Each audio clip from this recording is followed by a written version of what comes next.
So you're the brand new owner of a used XFX3, FM9, or FM3, or maybe you're the unit's original owner, but regardless, you find yourself wanting to make absolutely sure that your unit is reset to exactly how it was when it left the factory. If that's the case, this is the video for you. I'm Cooper Carter, and this is Fractal Friday.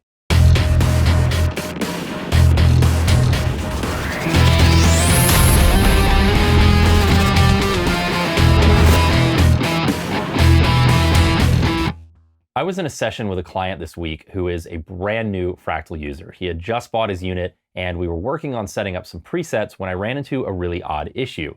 And over the next couple of minutes of me trying to figure out what was going on, he offhandedly mentioned that he had purchased his unit used. Well, light bulb moment. When you purchase a used unit, you really never know what the person who had it before you has done to the unit, so it's always better to start with a full factory reset. Now, of course, a lot of Fractal users are familiar with the Reset System Parameters command available in the Setup menu under Utilities if you page over to Reset.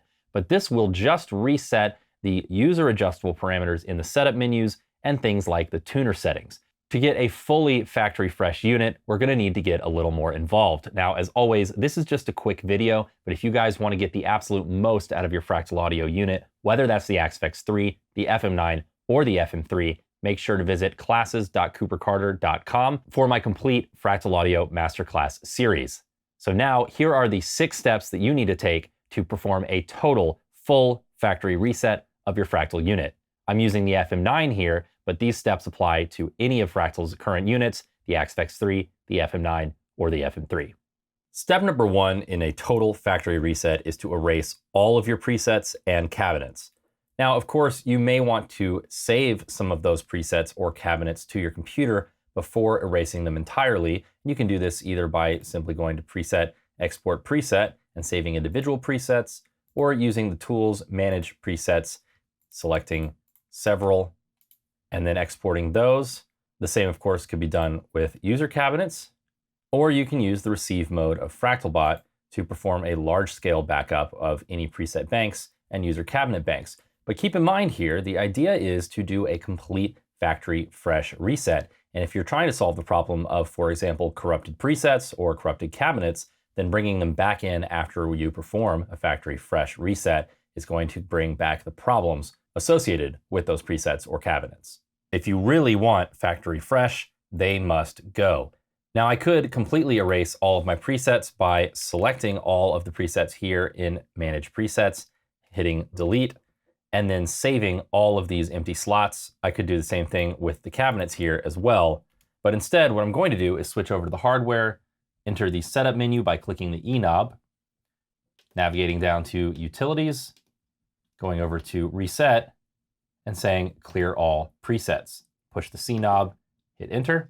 And throughout this video, you will see that I have sped up the sections where I'm, for example, waiting for a unit to reboot or for a firmware file to load. Next, I'm going to erase all of my user cabinets by pushing the E knob and hitting Enter. Now that that is complete, we'll move on to step 2. Step 2 is to download and install all of the files that you're going to need to reset your unit to factory settings. I'm going to go to fractalaudio.com, enter support here, and since I'm on the FM9, I'm going to go to Downloads, FM9. I'll download firmware version 5.0, which is the latest available firmware. I'll download the USB firmware update 1.0, the latest available USB firmware.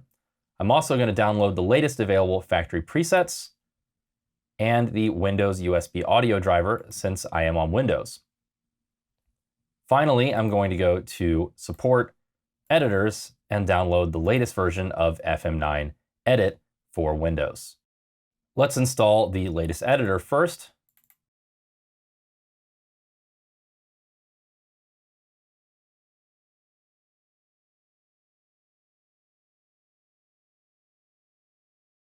You'll see the release notes here if you need to catch up on those, and we're going to choose not to launch FM9 Edit. Next, I'll install the latest USB driver. If you're on a Mac, you won't need to do this.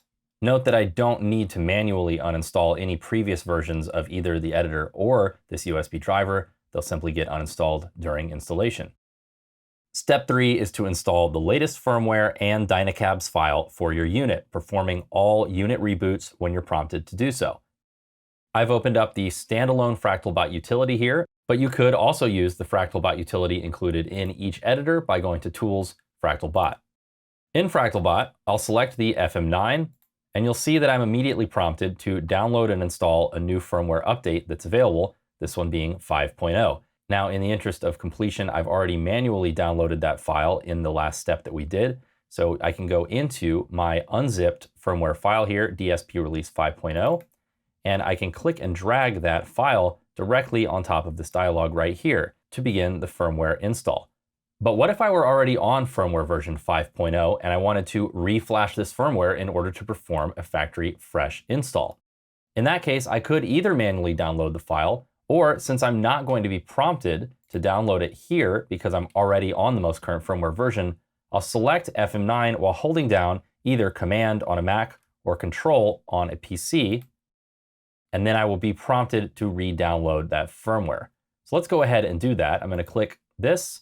We've got the release notes here. I'm going to click download. I'm going to download the update. It'll happen very quickly. And we are presented with a two-step process. We're installing both the firmware and the Dynacabs file. So let's begin on the firmware installation.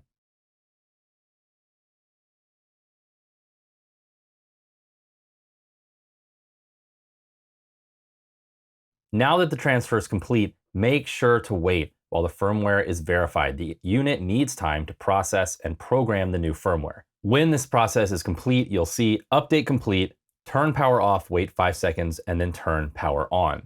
So that's exactly what we'll do.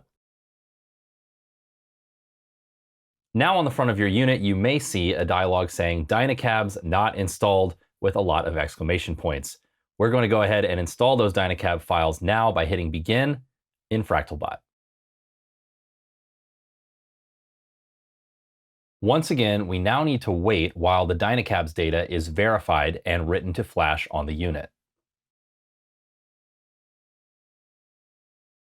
We'll now once again perform a unit reboot.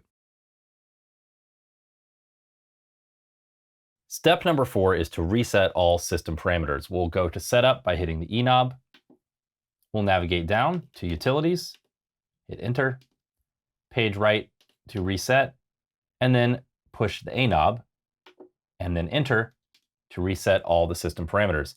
Now, a reboot isn't required here, but it's best practice to do one anyway. Now it's time for step 5, reinstalling all of the factory presets. I've already downloaded and unzipped the factory preset file, so I'm going to go to FM9 Factory Presets version 3.0, and I'll simply drag the All Banks sysx file into FractalBot.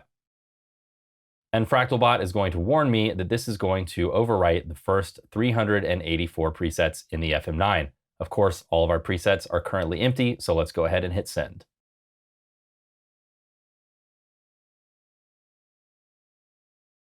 Once you've seen transfer complete, all banks have been sent to your unit, you can click OK, and we'll move over to FM9 Edit. Now, since we've just reloaded the firmware and the presets, your editor is going to take some time to read all the block definitions and familiarize itself with the new firmware. If you do notice that your presets, for example, are missing or Dynacab data is not included after we've just loaded it, you can go to Settings and say Refresh after new firmware, and you will manually run through what the editor has just automatically done at startup, reading all of the block definitions. Step 6 is just for users of the Axe 3 and the FM9. We're going to check the USB firmware version and compare it to what's on the website. We'll go to Setup and then Utilities. We'll page over to Version and see that the USB version is 1.01. Now in step 2, when we downloaded all of the new files for the FM9, we downloaded USB release 1.02. So that's a newer USB firmware version. So we'll click and drag this USB firmware file onto FractalBot and hit begin. Note that unlike when you're installing a firmware file, your unit is not going to show a loading screen or a special reboot message on the front panel. Once the transfer is complete, we'll once again, for the last time, reboot the FM9. With the final reboot complete, you should now have a unit that is 100% the same as it was the day it left the factory, with the exception of maybe a few scratches, some dust, or even possibly a few wayward beer splashes from on stage. Can't help you with those. I hope this video has helped you get your unit factory fresh. If you did enjoy the video, please make sure to give it a thumbs up and subscribe to G66's channel, and leave me a comment letting me know what you'd like to see on a future Fractal Friday. We've got some very cool tone tours coming up soon for you guys. And as always, if you want to get the absolute most out of your Fractal Audio Systems unit, whether that's the Axfex 3, the FM9, or the FM3, make sure to visit classes.coopercarter.com for my complete Fractal Audio Masterclass series. For all things Fractal Audio, keep it right here on G66, and I will see you guys next week on Fractal Friday.